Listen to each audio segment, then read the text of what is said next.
Hello and welcome to the Every Other Saturday podcast for a brand new episode this week where Rangers have crashed out of the Champions League. There has been massive, again, fan protests and pressure being put on this board to deliver the best and most competitive Rangers squad that we are again now not seeing any business being done. Philippe Clement made the claim that the transfer window is kind of at a standstill until players leave the club, which is a damning state to be in, especially with how poor we've seen the team as over these past two games this week. But there's plenty to get into. If you do enjoy this podcast and if you can weigh in with your own thoughts as well, like, subscribe, share, and comment below with those. But first to go on to is the Dynamo Kiev disaster then on Tuesday. Last week, a week today, pretty much as we're recording this video. I don't think there was a massive amount of kind of motivation for us to go to Hampden and watch this game. Obviously, I was there in attendance. It wasn't the best turnout ever. There was a lot of patches within the support. I think asking fans to pay £30 for a Champions League qualifier, but we're not ready for it. We've not got a team that can compete at that level as a stretch. And you've seen Rangers obviously on their social media trying to really drive up ticket sales. I mean, they tweeted near enough every hour Aye.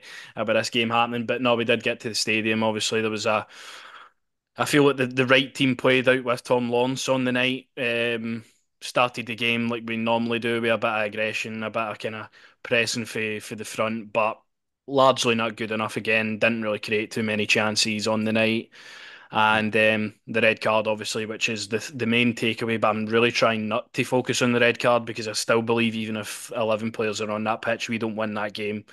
Um, on Tuesday night. It's obviously a horrible decision, but it was a Horrible, horrible night absolutely. overall. No, it was, mate. It was a shocker of a night. Yet again, I said it on the podcast last week. I didn't think they were anything special. I thought they were really gettable. And I obviously the card does play a massive part in it, but the same as yourself, didn't think there was nothing. We offered nothing really. Obviously the man that goes off's been one of the star players that I've obviously for the last two games. My boy Jefty.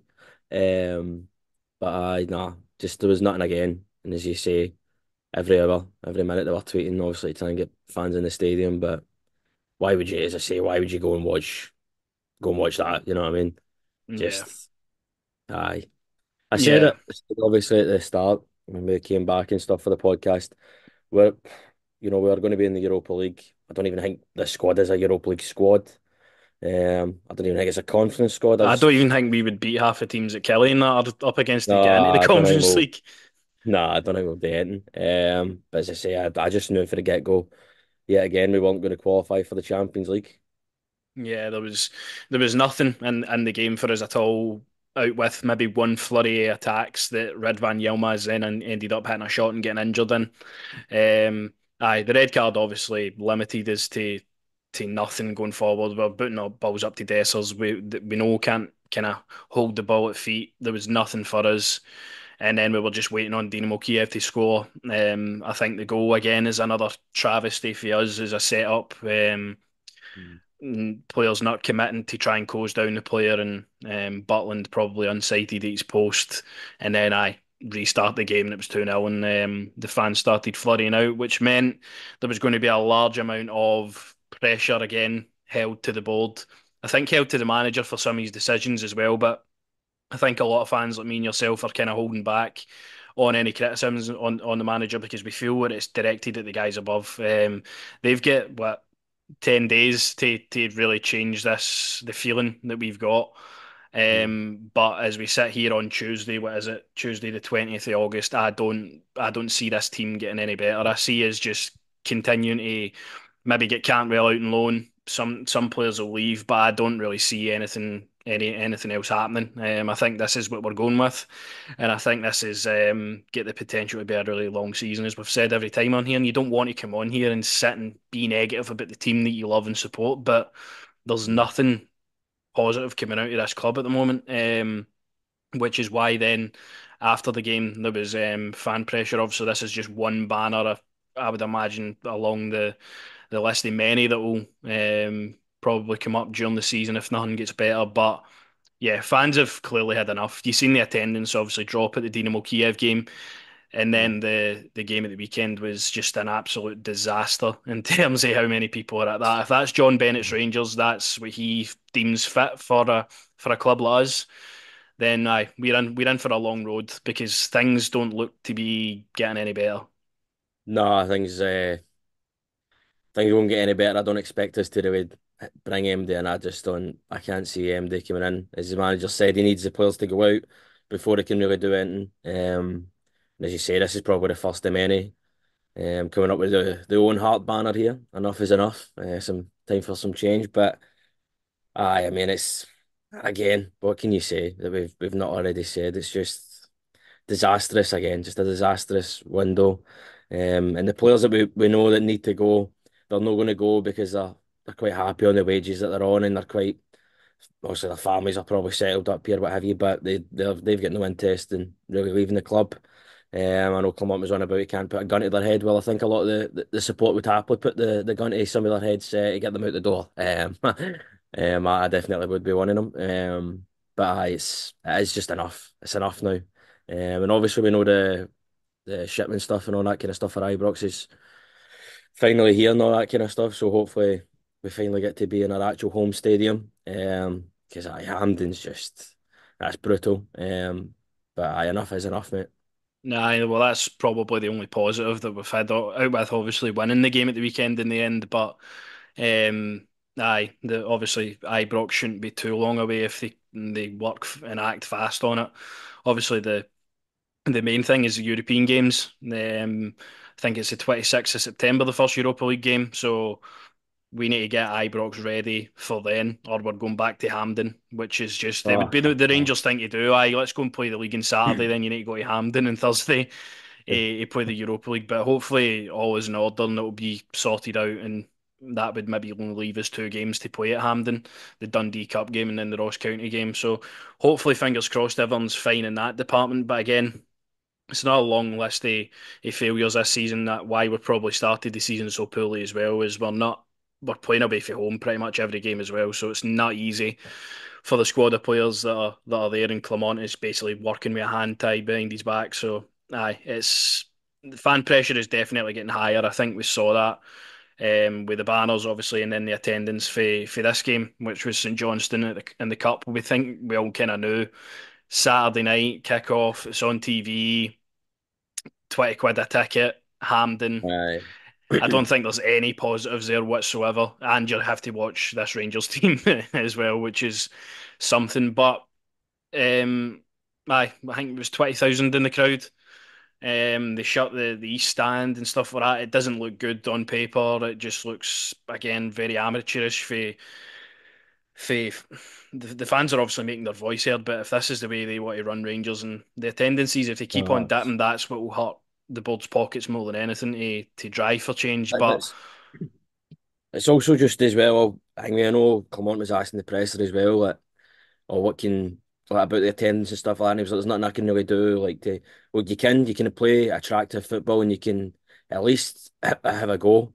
For myself here, you know, what I mean, I just yeah, again, I'm still sitting here, and obviously, the board's the main what have you, but I'm more concerned as well in some of the stuff we come on. I just think some of the players that he picks, obviously, we've gone on about it and what have you at different times. I thought this would have been a great game to show the fans, you know what, I've talked about the youth and what have you. Let's bring some of them in. I mean, Alex Lowry obviously scored a belter a goal when everyone was raving about him. Would have been nice to see him get some minutes here. Danilo only get minutes because fans were wondering why has he not started the three games of the season so far. Did we get told he walks like that all the time? Still don't believe that. But as I say, Bailey Rice, it would have been nice to see him. Fraser as well. We seen obviously at the end of last season. It would have been nice to see some of these lads just been like, you know what, we're actually going to just play the youth. Give the fans something to buzz about and see some of your own come on and actually play.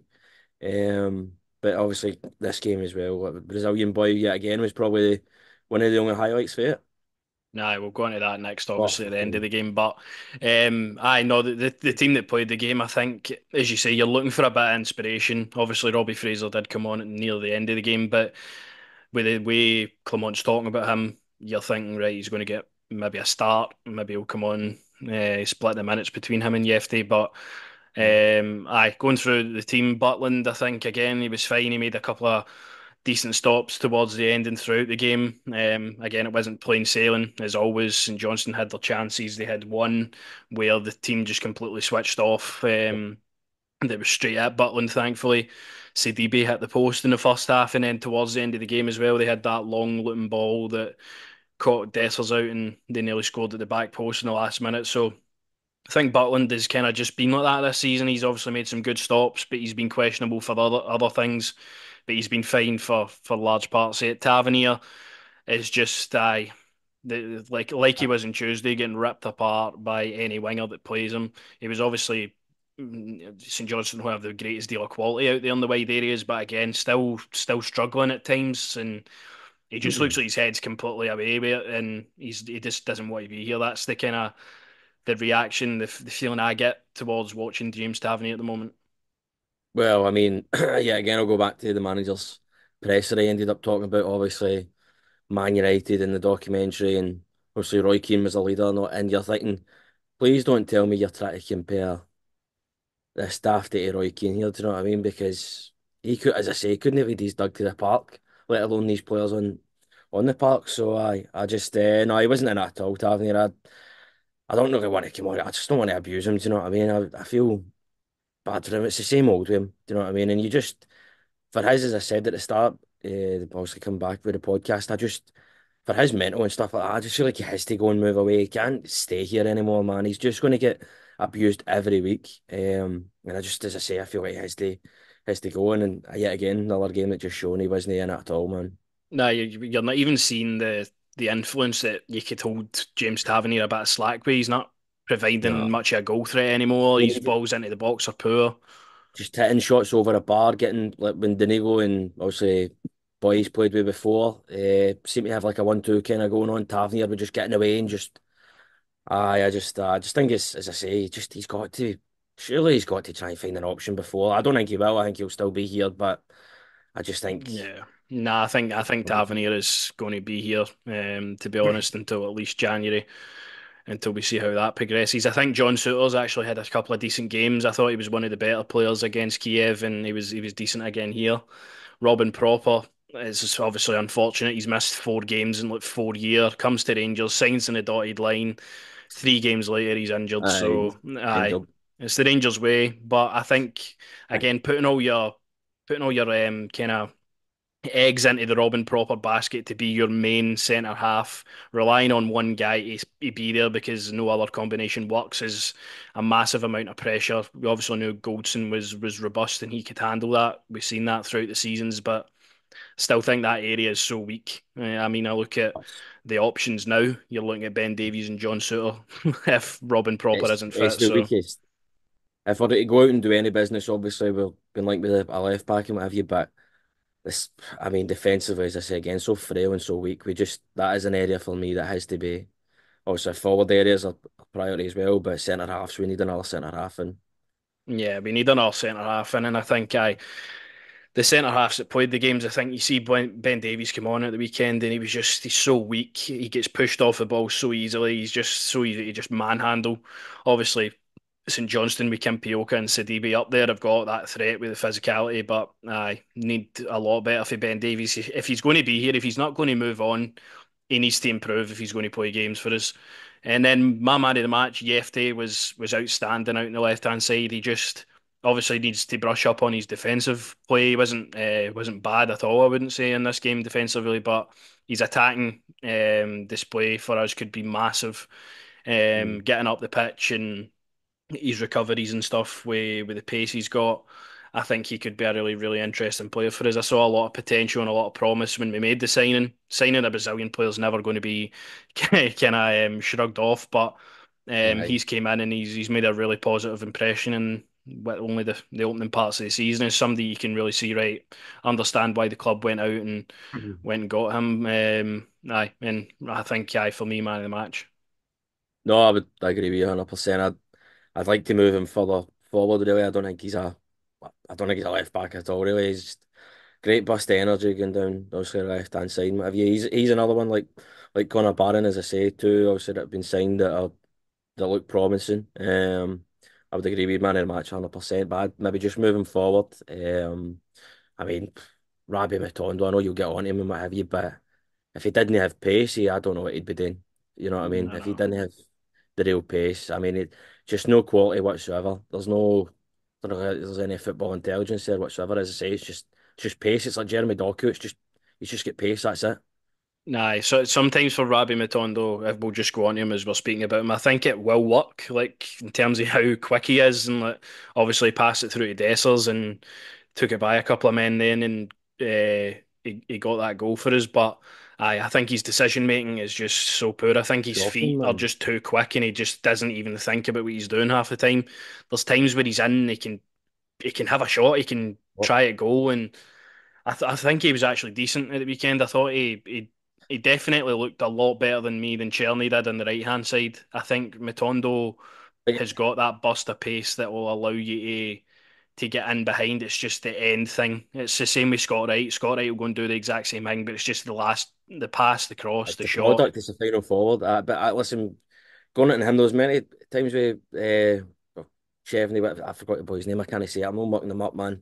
But there was many times where he was just standing, obviously looking to receive the ball, or he was in space where he could get it, and he wasn't getting it. Oh, it wasn't obviously his best game. He's still getting obviously up to the speed and the fitness, what have you. But as I say, I just think with all it is with Matondo, it's just pace. There's nothing else there. As I say, it's just I'll run to the corner flag or run the ball all the way out to the stadium. That's what it feels like with him. And I mean, seen some of the brilliant, obviously, goals he got last season. You know what I mean? And you think to yourself, I think like that is in there for him. you know, it's in the locker. It's just that It's all about putting it together. it's always it's once in a blue moon where you see a bit of a quality for him. You'd like to see it on a consistent basis. He's been here long enough now where you Yeah. like to see him step up and be one of the men to be counted for. But just for me, wasn't anything special again. And then the middle of the park, you go into Dujon Sterling probably in his best position for me.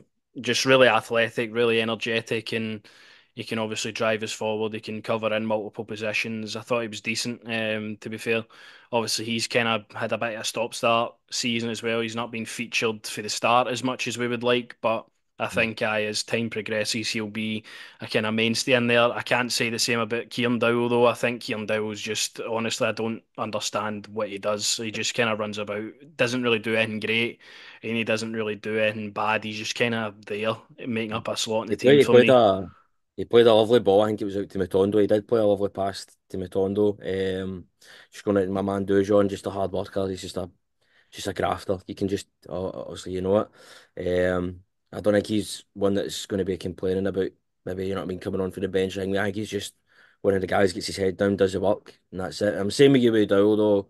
Doesn't really do much, but he did play like, a lovely pass out. I think it was to Matondo. He's another one I think that you're just hoping that you can try and force out either this Nah, window or nah, January in it. you need somebody else in there that can slot in and provide something more than what Kieran Dowell does. And as obviously you touched on Václav Černý, in moments he was trying to receive the ball. A lot of times it He's didn't looking come for it. off, try to go around players and stuff like that. But I think as time progresses and he learns what Scottish League defenders are going to be like and how to play against them, I think he'll get better. But we saw good signs for him so far. Probably unlucky not to score as well in the first half. But I'm excited by him, and hopefully we end up seeing kind of more and more for him. Diomande, a guy that's playing a lot of football at the moment. I think he Aye. had a better game against St Johnstone, getting in the right areas a lot more. I think his movement's really good in the middle of the park. I think that position probably suits him a bit better as well. And I think that will probably be what we're going to go into the next couple of games with as well if we don't sign anybody. Is Diomande kind of playing in that 10 rows, if you like. And then Danilo leading the line. He was obviously a lot of criticism to why the manager wasn't selecting him to come on. And when we're chasing a game, striker we paid £6 million for, you would think we'd be putting him on the pitch. Obviously, had a long time out with injury. He's been on the bench. He's been featuring in pre-season. Finally gets his first competitive start.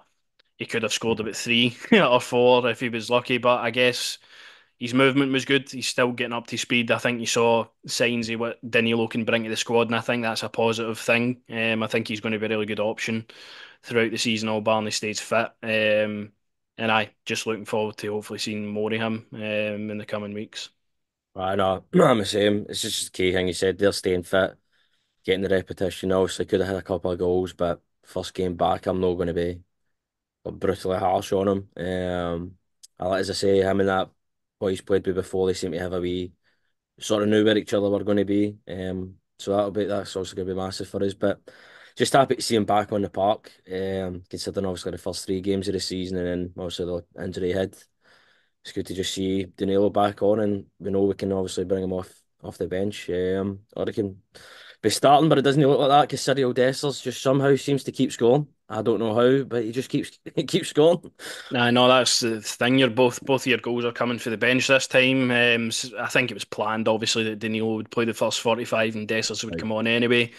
But aye, Dessers, again, we hold a lot of criticism to the guy, but he's stepping up. He's getting a goal and an assist to win us the game. In a game where it was really kind of tight and looked as if we would struggle to actually score one. There was obviously the controversy as well with the goal. Did it stand and stuff like that? And I think it was a perfectly fine goal. I think it was just another why are we even talking about this situation? To be honest, but he came on. He's got the right attitude, the right things, and I think that's where we're better suited as a team. I think if Cyril Dessers is going to be coming onto the pitch rather than starting games, I think he provides much more of a threat there. But it's looking like he's going to be the main guy going forward. You just hope with the first chance that he gets, like Saturday, he takes it. And Ross McCausland obviously coming on and providing again another decent performance, better than Tuesday, where I felt he really kind of he looked a wee bit out of his depth with the players he was up against compared to the week before that. But he came on. He's always a really good outlet. The ball kind of sticks to him, and really nice finish to kind of seal the game up in the last minutes. Absolutely. Nah, just to go, as I say, it's a nice wee goal for him, confidence booster, obviously for going into the rest of the season. But you're just happy you're through in it. Obviously we've got Dundee, so we'll see how that goes. But yeah, again, it's a competition. I think you just obviously we need to win it. But you know what's going to happen in the later stages, and I don't know, just happy to go through, as I say, and on to the Aye. next one. Innit?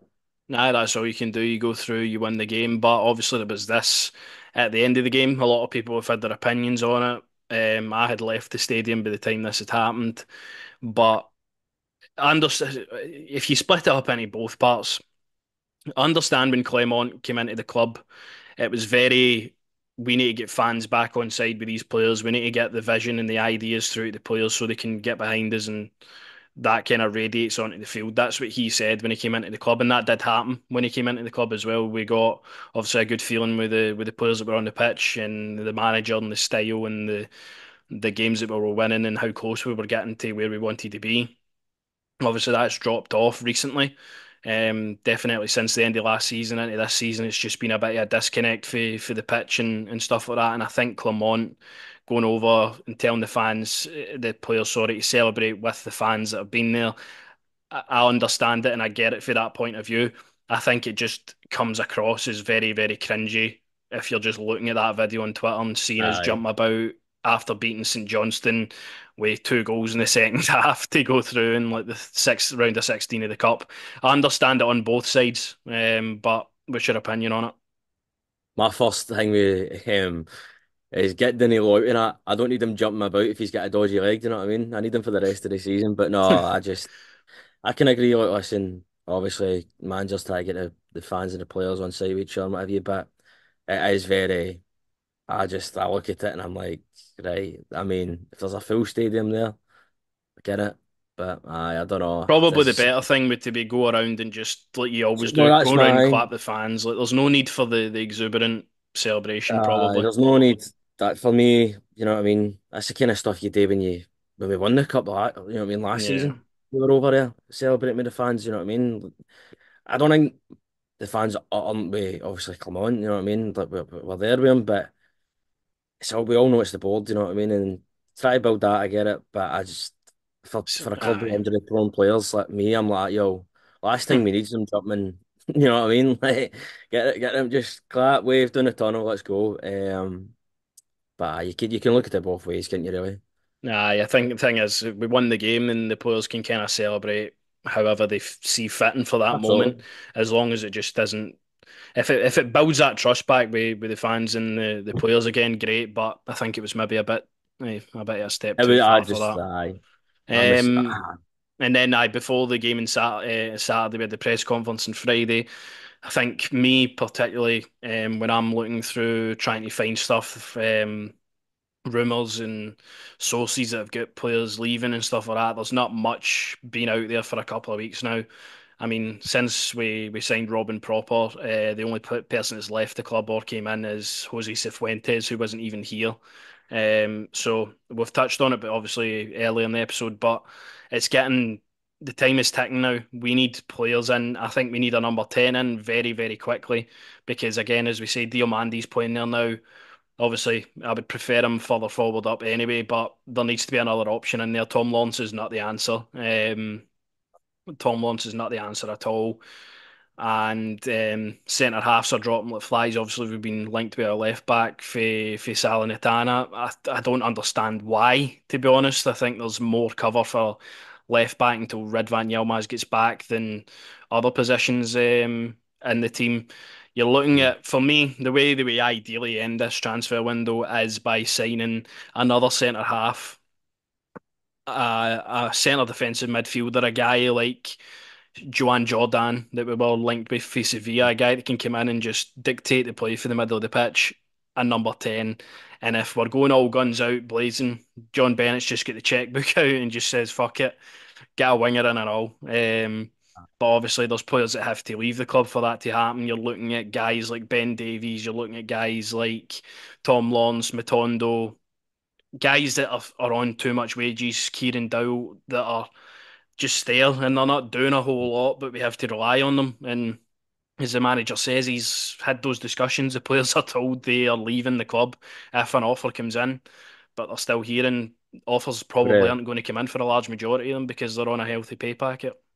well, it's just exactly what I said. But no, the main one thing for me as well is Cantwell as well. You know what I mean? Guy's just sitting there. He's not even involved in the squad. I don't know what he's doing. He's the Just one I'm, gathering dust. just sitting there, isn't he? He's the one I'm looking at the most to be like, but how's he still here? He knows he's not going to be involved. I'm just to say, for me, really, the priority is bringing in a centre. We need to be strong defensively, I feel like, if we're going into this season. If there's a chance to bring in another centre half, we have to take it. Obviously, same concerns as everyone, really, but centre half, if you're going to do one bit of business, please just get us another centre half in the door. Would be nice. And as we said, these players aren't going to, you wouldn't budge, you know what I mean? You imagine being in their position, you probably wouldn't. But I'm not going anywhere. Do you know what I mean? I'm on healthy wage here.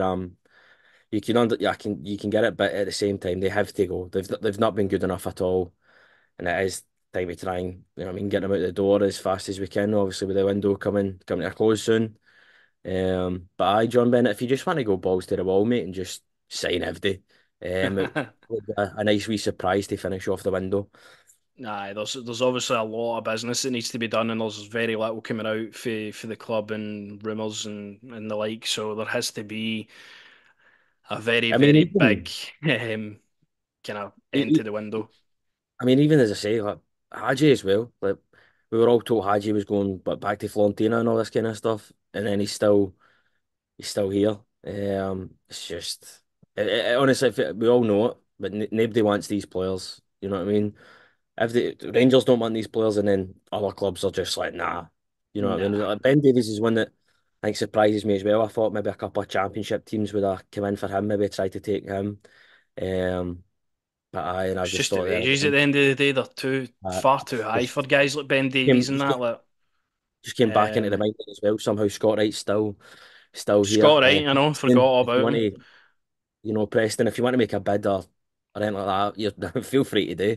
Um, Aye, aye. as The, you say, the numbers in this squad need to go down, and the players that are on massive wages. Obviously, we've got some players out the door, but there has to be a lot of business done now in the next 10 well, days because it's getting concerning now. it is it's concerning, but as I say, even. the quality we've brought in. You know what I mean, Barron and Hefty and Diomando. You can see the players obviously Clement's identified that are like these are the kind of players to think me. Just it's just getting rid of the rudder. It's just we need to Nah. just get these guys out some way or another. Would be nice. Yeah, and then finishing on the Ross County game, obviously it's a bit far out for this one at the moment, but may as well talk on it before we do the episode next week. It's going to be again another sloggy a game. I think you're never going to be great at Hampden, especially with the way we're playing. Obviously, we can take a bit of confidence for the way we ended the game. I don't think we were actually terrible against St Johnstone.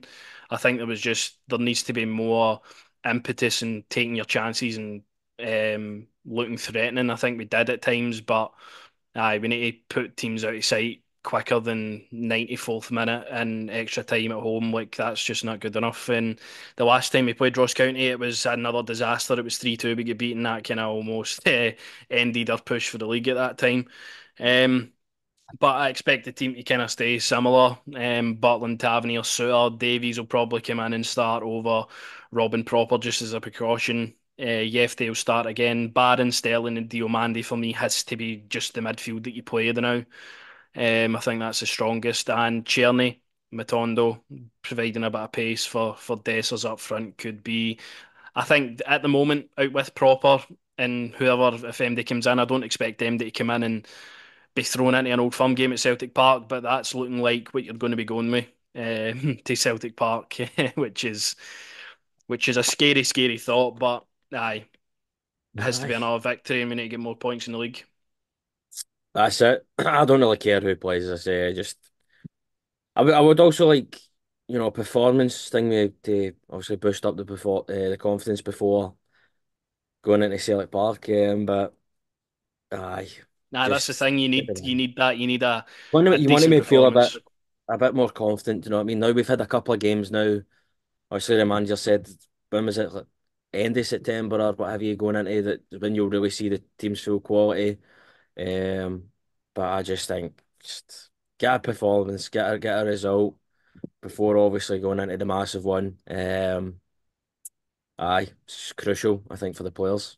Nah, I think it's crucial for the players to is exactly as you said, get a decent 90-minute performance out of the team, which we've yet to see for quite a while. Um, take your chances, score some goals, get the fans off their feet a wee bit, get them excited about the team that's there and playing. And you can the best way we are as a team that are underdogs. Going to Celtic Park and not really expecting anything could be the making of this team. For example, they could be just too far gone with how positive and how confident they are to beat us. It could play in our favour, and we could just go there and silently do a bit of business. But obviously, the Ross County game's first, and we'll go on to the Old Firm game next week. But that has been the episode. If you did enjoy the episode, like, subscribe, and share.